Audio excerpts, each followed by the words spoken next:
अध्याय 2 प्रश्नावली 2.1 इसमें है तुम्हारे रैखिक समीकरण। कौन से हैं? समीकरण दिए गए हैं आपके, और इसको कह रहा है हल कीजिए और मान ज्ञात कीजिए और जांच करना है। तो इन सवालों के लिए आपको सबसे पहले आना चाहिए त्रियक गुणा कैसे करते हैं और पक्षांतर कैसे करते हैं। पक्षांतर में दो तरीका से चलता है, माइनस का प्लस होता है, प्लस का माइनस होता है। यदि हम क्या है बराबर के इस साइड है माइनस के, तो इस साइड जाएंगे तो काय के हो जाएंगे प्लस के, तो बराबर के इस साइड है प्लस के, इस साइड आएंगे तो काय के हो जाएंगे माइनस के।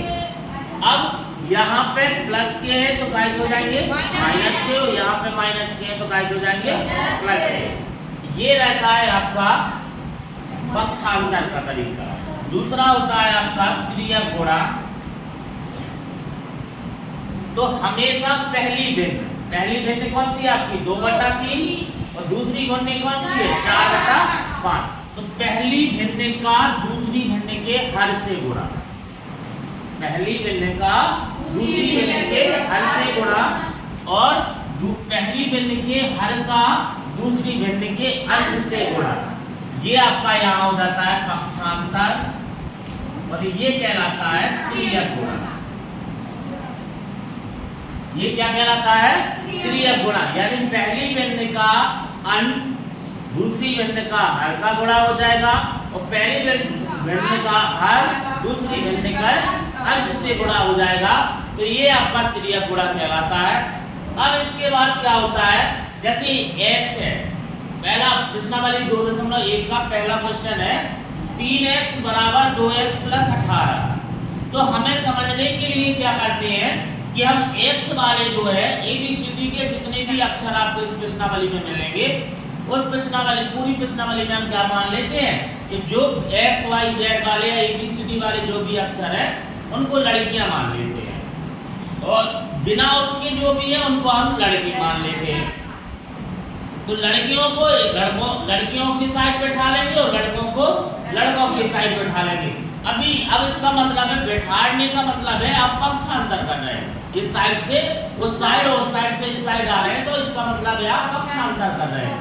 जैसे अब ये 3x है, तो इस 3x को ज्यों का त्यों लिखेंगे, इस 2x को बराबर के इस साइड लाएंगे, तो अभी देखो 2x का है प्लस का है, इस साइड आएगा तो क्या हो जाएगा माइनस का, माइनस के 2x बराबर हो जाएगा 18। अब 3 लड़कियां थी जिसमें से 2 लड़कियां चली गई, तो कितनी लड़कियां बची हैं? एक लड़की यानी कि x। एक x के साथ में एक जो रहता है ये कहलाती है आपकी चर संख्याएं। चर संख्याओं के साथ में एक को नहीं लिखा जाता है, तो x आ जाएगा, x बराबर कितना मिल गया हमें 18, यानी x का जो मान निकला है वो 18 निकला है। इसके बाद वो कह रहा है कि जांच कीजिए। जांच करना है तो हमें फिर से इसी समीकरण को लिखना है, 3x बराबर 2x प्लस के 18 हमने लिख लिया। इसके बाद हमारा जो x का मान आया है वो जहां जहां x होगा उस जगह पर हमें x का मान रखना है। तो यहाँ 3x के साथ में क्या है गुणा में है, तो 3 गुणा 18 बराबर 2 गुणा 18 प्लस के 18। 18 की कितना होता है 54 बराबर 18 दूनी 36 प्लस 18। अब 54 और 36 में 18 जोड़ेंगे तो कितना आ जाएगा 54। तो लिख देंगे बायां पक्ष बराबर दायां पक्ष। ये आपका ये जैसे दोनों चीजें आपकी बराबर आ जाएंगी तभी आपका माना जाएगा कि जो आपने मान निकाला था x y z या जिसका भी, वो आपका क्या हो गया है सही है। अन्यथा यदि ये दोनों बराबर नहीं आते हैं तो आपका मान क्या है गलत है, या तो आपने कहीं हल करने में गलती कर दी है या कहीं ना कहीं आपने इसको सॉल्व किया है तो वो गलत हो गया है, या आपका जो मान निकला है वो गलत है। तो इस प्रकार से पहले क्वेश्चन का आंसर हो गया पूरा। दूसरा क्वेश्चन है 5t - 3 बराबर 3t - 5। तो अब इस टी वाले को हम लड़कियां मान लेंगे और बिना टी वालों को क्या कर लेंगे, लड़के मान के चलेंगे। तो अब देखो ये 3t का है, प्लस का है, इसका पक्षांतर होगा तो काय का हो जाएगा आपका माइनस का। ये माइनस का 3 है, इस साइड जाएगा तो काय का हो जाएगा प्लस का। तो लिखेंगे 5t माइनस के 3t बराबर माइनस के 5 प्लस के 3। यहाँ क्या कर दिया आपने, पक्षांतर कर दिया। इसके बाद 5t थी, आपके पास 5 लड़कियां थी और 5 लड़कियों में से 3 लड़कियां चली गई, तो कितनी बची हैं, 2 लड़कियां बची हैं। तो 2t बराबर, अब यहाँ देखो माइनस की संख्या बड़ी है, प्लस की संख्या छोटी है, तो चिन्ह काय का आ जाएगा माइनस का। अब 5 में से 3 चले जाएंगे तो कितने बचेंगे, 2। अब ये 2 काय में है, गुणा में है, तो कहाँ पहुंचेंगे, भाग में। तो t बराबर हो जाएगा माइनस के 2/2, 2 से 2 कट गया, एक बार, यानी t बराबर आ जाएगा माइनस के 1। अब हमने इनकी करनी है जांच। तो जांच करेंगे तो जांच में क्या हो जाएगा आपका, कि जो हमारे पास दिया गया था समीकरण उसको लिख लेंगे 5t माइनस के 3 और 3t माइनस के 5। लिखा 5 गुणा में हो जाएगा माइनस का 1, क्योंकि t का मान कितना आया है माइनस का 1, तो माइनस का 3 बराबर 3 गुणा माइनस 1 माइनस के 5। ये हो गया। अब प्लस के 5 का गुणा माइनस के 1 के साथ होगा तो क्या आ जाएगा आपका माइनस के 5 माइनस के 3, और यहाँ पे देखो प्लस और माइनस का गुणा होगा तो क्या आएगा माइनस, तो माइनस के 3 और माइनस के 5, ये दोनों माइनस माइनस के हैं, जुड़ जाएंगे, लेकिन चिन्ह काय का आएगा माइनस का। तो माइनस के 8 बराबर माइनस के 8, यानी कि बायां पक्ष बराबर दायां पक्ष। ये आपका आंसर हो गया है दूसरे नंबर के क्वेश्चन का।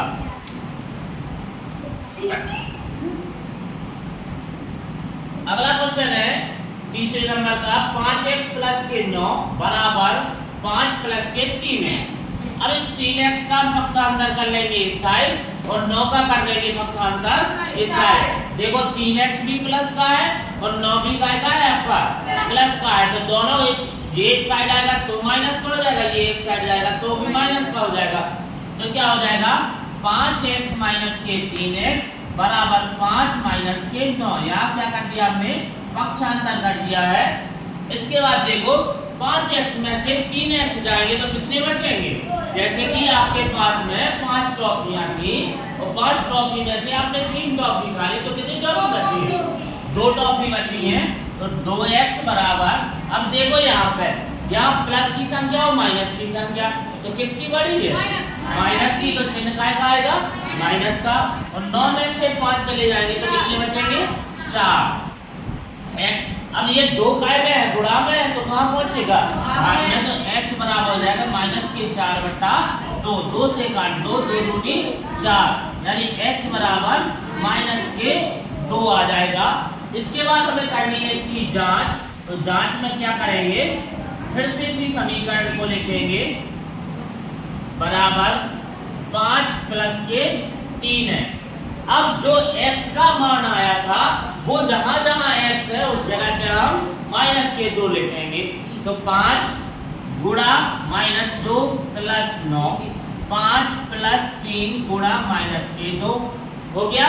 हमने जहां जहां x लिखा था वहां पे इसके मान रख दिए हैं।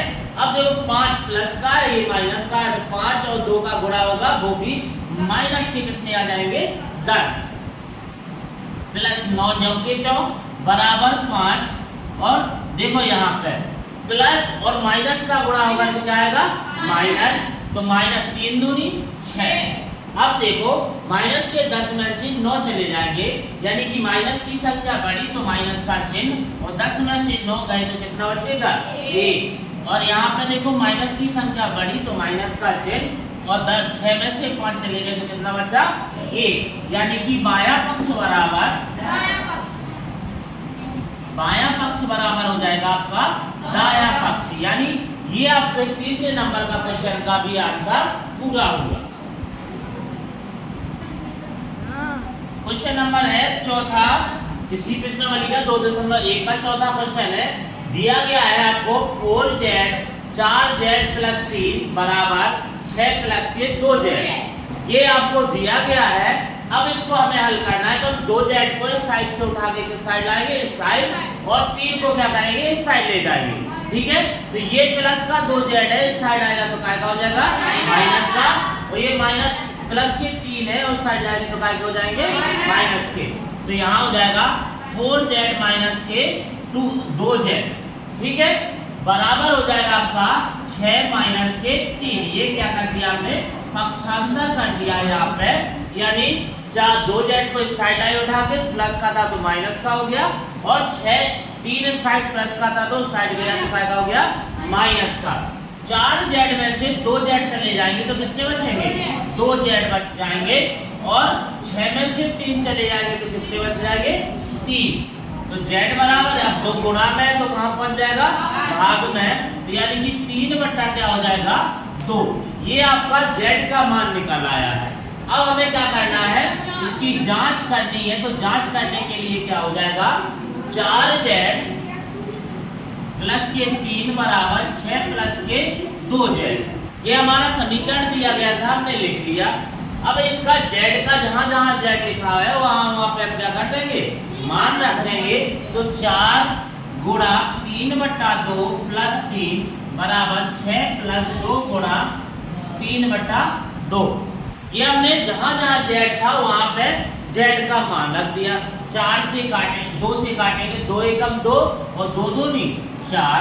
यहाँ से 2 एकम 2, 2 एकम 2, यानी कि यहाँ पे कितना बचा है, 2 और 3। 2 गुणे 3 करेंगे तो कितना हो जाएगा, 6, प्लस में 3 है तो प्लस में 3 हो जाएगा।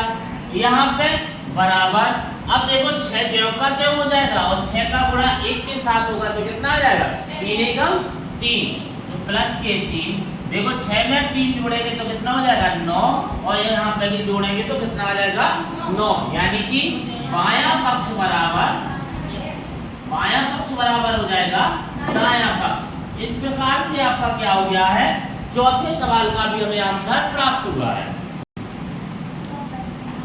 क्वेश्चन नंबर 5वां है आपका। इसमें दिया गया है 2x माइनस 1 बराबर 14 माइनस x। अब इसमें क्या करेंगे, माइनस x को इस साइड लाएंगे और माइनस 1 को इस साइड ले जाएंगे। तो माइनस x इस साइड माइनस का है तो इस साइड आएगा तो क्या हो जाएगा, प्लस का। ये माइनस 1 यहाँ पे माइनस का है तो उस साइड जाएगा तो क्या हो जाएगा, प्लस का। तो यहाँ हो जाएगा 2x प्लस के 3 बराबर 14 प्लस 1। यहाँ कर दिया हमने पक्षांतर, तो यहाँ बन जाएगा आपका 3x। यहाँ क्या बन जाएगा, 3x बन जाएगा, और यहाँ हो जाएगा आपका 15। 14 में 1 जोड़ेंगे 15, 2x में 1x जोड़ देंगे तो कितना हो जाएगा, 3। अब 3 का में है, गुणा में, तो कहाँ पहुंच जाएगा, भाग में। तो x बराबर हो जाएगा 15/3, काट देंगे 5, यानी x का जो मान आया है वो कितना आ गया है, 5 आ गया। अब हमें करनी है इसकी जांच, तो हम जांच करेंगे। जांच करने के लिए क्या है कि हमें फिर से एक बार समीकरण लिखना है इसका। तो हम फिर से समीकरण लिखेंगे, तो लिखेंगे 2x माइनस 1 बराबर 14 माइनस के x। अब जहां जहां x है वहां पे हम क्या कर देंगे, उसका x का मान रखेंगे। तो ये 2 और x गुणा में है तो लिखेंगे 2 गुणा 5 माइनस 1 बराबर 14 माइनस के 5। अब 5 दूनी 10 माइनस 1 बराबर 14 में से 5 चले जाएंगे तो कितने बचेंगे, 9 बच जाएंगे, और 10 में से 1 चला जाएगा तो आएगा 9। यानी बायां पक्ष बराबर हो जाएगा आपका दायां पक्ष। इस प्रकार से आपको 5वें नंबर के क्वेश्चन का भी आंसर प्राप्त हुआ।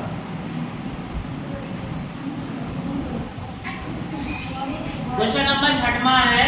इसमें दिया गया है आपको 8x प्लस 4 बराबर 3 कोष्टक में x माइनस 1 प्लस के 7। तो अभी हमें देखो हमेशा अलग से मिलता था, लेकिन इसमें कोष्टक आ गया है। इसमें क्या आ गया है, कोष्टक आ गया है। तो पहले हम इस कोष्टक को हल करेंगे, क्योंकि बोर्ड मास क्या कहता है, पहले ब्रैकेट को यानी कि कोष्टक को हल कीजिए। तो इस 3 का क्या करेंगे, हम दोनों के साथ में गुणा करेंगे, x के साथ भी और माइनस 1 के साथ भी गुणा करेंगे, प्लस में 7 ज्यों का त्यों रहेगा। तो ये 8x प्लस के 4 ज्यों का त्यों हो गया। इस 3 का x के साथ 3 भी प्लस का x भी प्लस का, तो प्लस प्लस का गुणा होता है तो क्या होता है प्लस। तो 3 गुणा x प्लस और माइनस का गुणा होगा तो क्या आएगा माइनस। तो यहाँ पे 3 गुणा क्या हो जाएगा 1 प्लस के 7 ज्यों का त्यों हो गया है। यहाँ हो जाएगा 8x प्लस 4 बराबर 3x माइनस 3 प्लस के 7। 8x प्लस 4 ज्यों का त्यों हो जाएगा। यहाँ पे देखो क्या है आपका 3x है, यहाँ पे माइनस 3 है प्लस के 7 है, तो 3x तो ज्यों का त्यों। अब 7 बड़ी संख्या है, माइनस की 3 छोटी संख्या है, तो 7 में से 3 यानी कि 4 प्लस के प्राप्त हो जाएंगे। तो यहाँ से आपको एक समीकरण फिर से वैसे बन गए हैं जैसे अभी हम हल कर रहे थे। अब यहाँ पे क्या करेंगे 3x का इस साइड पक्षांतर करेंगे और 4 का पक्षांतर इस साइड कर देंगे। तो यहाँ हो जाएगा आपका 8x माइनस के 3x बराबर 4 माइनस के 4। यहाँ पे जब इतना हुआ तो 8x में से 3x चले जाएंगे तो कितने बचेंगे 5x और 4 में से 4 चले जाएंगे तो कितना बचेगा 0। x बराबर 5 गुणा में तो कहाँ पहुंचेगा भाग में, यानी कि 0 बटा क्या हो जाएगा 5। अब आप 0 में किसी भी संख्या का भाग देते हैं, यदि 0 में किसी भी संख्या का भाग देते हैं तो हमें क्या प्राप्त होता है 0 प्राप्त होता है। तो x बराबर आ जाएगा 0, यानी x का मान कितना हमें आया है 0 आ गया है। अब करेंगे इसकी जांच करने के लिए क्या हो जाएगा 8x प्लस के 4 3x माइनस 1 प्लस के 7। अब जहां जहां पे x है वहां पे क्या हो जाएगा 0 हो जाएगा। तो 8 गुणा 0 प्लस 4 बराबर 3 0 माइनस 1 प्लस के 7। अब 0 का गुणा 8 में करें या 8 का गुणा 0 में करें, यानी इसका कहने का मतलब ये चीज है कि यदि हम किसी भी संख्या में 0 का गुणा करते हैं या 0 में हम किसी भी संख्या का गुणा करते हैं, दोनों ही कंडीशन में हमारा क्या आता है 0 ही आता है। तो यहाँ पे आ जाएगा 0 प्लस के 4 बराबर 3। अब 0 में से माइनस 1 घटाएंगे तो क्या आएगा माइनस का 1। अब यहाँ पे माइनस का 1 आ गया है और प्लस के 7 हो जाएंगे।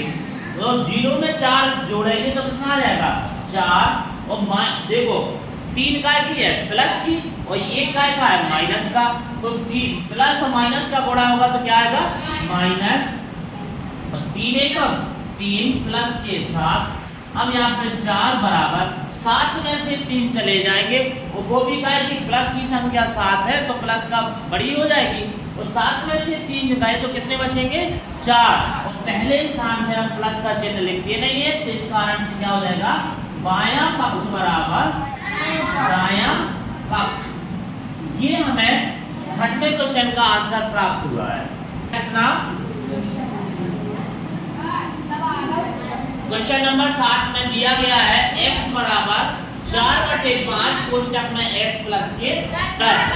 अब इस 4/5 का क्या करेंगे, अब इसके अंदर गुणा करेंगे। सबसे पहले क्या करेंगे इसके अंदर गुणा करेंगे, क्योंकि सबसे बोर्ड मास में क्या होता है सबसे पहले कोष्टक को हल किया जाता है। तो इसमें क्या हो जाएगा x बराबर 4/5 गुणा x, 4/5 का x के साथ गुणा, ये भी प्लस का ये भी प्लस का, प्लस और प्लस का गुणा होगा तो क्या आएगा प्लस, और 4/5 गुणा हो जाएगा 10। ये हो गया है। यहाँ पे x जो का त्यों यहाँ हो जाएगा 4x/5, क्योंकि 4 का गुणा x से होगा तो 4x और बटे में 5 है तो बटे में 5 आ जाएगा, प्लस 5 ही कम 5 5 दूनी 10। अब 4 का गुणा 2 से होगा तो कितना हो जाएगा 8, और नीचे 5 तो कट ही गया है एक बार में, तो यहाँ कुछ नहीं बचा, 1 बचा था तो नीचे लिखना 1 जरूरी भी नहीं है, तो इतना आ गया। अब इस 4x/5 का हम क्या करेंगे पक्षांतर कर लेंगे। तो यहाँ आएगा इस x के नीचे कुछ नहीं है तो हम क्या कर लें 1 कर लेंगे। तो ये कर लिया हमने यहाँ पे। क्यों कर लेते हैं, क्योंकि कोई भी संख्या के नीचे कुछ ना हो तो 1 हमेशा पाया जाता है, क्योंकि 1 वह है जो सभी संख्याओं को जिस प्रकार से आपने वर्णमाला पढ़ी होगी वर्णमाला। ये छोटा बड़ा होते हैं। वर्णमाला में क्या होता है, छोटा आ से लेके व्यावधानिक तक आपके प्रत्येक अक्षर में आ छिपा रहता है। छोटा आ सभी अक्षरों में छिपा रहता है। ठीक उसी प्रकार से एक से लेके अनंत तक, एक से लेके अनंत तक यानी इन्फिनिटी तक, इंग्लिश में बोलते हैं इन्फिनिटी। तो यहाँ से एक से लेके अनंत तक उसमें सभी में क्या होता है, एक का गुणा बना रहता है। क्योंकि किसी भी संख्या में या एक में, किसी भी संख्या में या एक में हम क्या करें, एक का गुणा करें या एक में किसी संख्या का गुणा करें, तब भी हमें वही संख्या प्राप्त होती है। जैसा आपने 1.1 की पहली प्रश्नावली में पहला ही क्वेश्चन लगाया था, और हमने लिखवाया था कि एक गुणात्मक तत्समक है। उसमें देखा था कि संख्या के आगे एक का गुणा, पहले एक में संख्या का गुणा हो रहा था, फिर संख्या में एक का गुणा हो रहा था, तो वही संख्या हमें प्राप्त हो रही थी। तो इसका मतलब ये है कि हम चाहे एक में किसी भी संख्या का गुणा करें या एक का किसी भी संख्या में गुणा करें, तब हमारे पास में क्या आता है, वही संख्या प्राप्त हो जाती है। तो इसके नीचे कुछ नहीं था, तो हमने इसलिए एक कर लिया है। इसका पक्षांतर करेंगे तो हो जाएगा -4x/5। क्यों? क्योंकि इस साइड ये क्या था आपका, प्लस का था, तो इस साइड आया तो क्या हो गया, माइनस का। अब बराबर में सिर्फ 8 बचा है आपके पास। अब इसमें क्या करेंगे, एलसीएम लेंगे। तो 5 और 1 का एलसीएम यानी कि लघुत्तम समावर्तक निकालेंगे तो आएगा आपका 5। 1 का भाग 5 में देंगे और 5 का गुणा ऊपर कर देंगे। तो 1 का गुणा जैसे हमने 5 में दिया, भाग दिया, तो 5 बार जाएगा और 5 का x के साथ गुणा करेंगे तो क्या आ जाएगा, 5x। माइनस का चिन्ह, सो माइनस का चिन्ह लगा लिया। अब 5 का भाग 5 में देंगे तो 5 ही कम 5, 1 बार जाएगा और 1 का गुणा 4x से कर देंगे तो कितना आ जाएगा, 4x बराबर में हो जाएगा 8। इसके नीचे भी कुछ नहीं है तो हमने 1 कर लिया इसके नीचे। अब 5x में से 4x चले जाएंगे तो क्या बचेगा आपका, x बराबर बटे में 5 था तो बटे में 5 भी लिख लिया हमने। 8/1 था तो इसको लिख लिया। अब इसका करेंगे हम तिर्यक गुणा। तिर्यक गुणा में क्या होता है आपका, पहली भिन्न का अंश का गुणा दूसरी भिन्न के हर से। पहली भिन्न का अंश का गुणा दूसरी भिन्न के हर से, और पहली भिन्न का हर का गुणा पहली भिन्न के दूसरी भिन्न के अंश से गुणा किया जाता है। तो यहाँ पे हो जाएगा आपका x का गुणा, देखो x का गुणा 1 के साथ होगा तो क्या आएगा, x ही आ जाएगा। और 5 का गुणा 8 से होगा तो कितना आ जाएगा, 40। तो यहाँ पे x का मान कितना आ गया हमारे पास, 40। तो यहाँ क्या कर दिया हमने, तिर्यक गुणा कर दिया है। अब हमें करनी है जांच। जांच करनी है तो जांच करने के लिए क्या करेंगे, फिर से समीकरण को लिखेंगे, x बराबर 4/5 x प्लस के 10। ये हमारा फिर से समीकरण हमने लिख लिया। जहां जहां x है वो x का मान कितना आया है हमारे पास, 40 आया है। तो जहां जहां x है वहां पे हम क्या कर देंगे, 40 लिख देंगे। तो यहाँ हो जाएगा 40 बराबर 4/5 40 प्लस के 10। अब बोर्ड मास पर लग जाएगा क्योंकि कोष्टक आ गया है। तो कोष्टक को हल करने के लिए सबसे पहले क्या करेंगे, इसको 40 में 10 जुड़ जाएंगे तो कितने हो जाएंगे, 50। तो 50 5 से काट दें, 5 दाम 50, यानी 5 से 10 बार में 50 कट जाएगा आपका, तो आएगा 40 बराबर, और 10 का गुणा 4 से हो जाएगा तो कितना हो जाएगा, 40। तो यहाँ पे हो जाएगा आपका बायां पक्ष बराबर दायां पक्ष। बायां पक्ष बराबर कितना हो जाएगा, दायां पक्ष। इस प्रकार से हमें 7वें क्वेश्चन का भी आंसर प्राप्त हो।